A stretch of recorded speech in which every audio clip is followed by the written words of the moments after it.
Настройка мягкой посадки вызвала много активности, много комментариев. Начнем вот с дополнительного видео просто про автозапуск, потому что много вопросов. Начну с того, как просто запустить машину. Вот машина закрыта, нету ключа.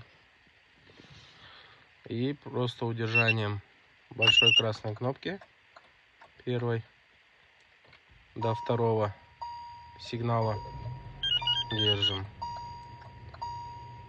И вот что такое мягкая посадка. Ты пришел, открыл машину, и она не глохнет. Вот. Сел.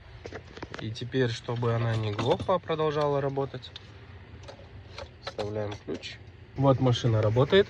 Все, нажал тормоз, она снялась с охраны, и можно спокойно ехать. Популярный вопрос о том, как сделать, если у меня push-старт. Я посмотрю и обязательно сделаю на это отдельное видео.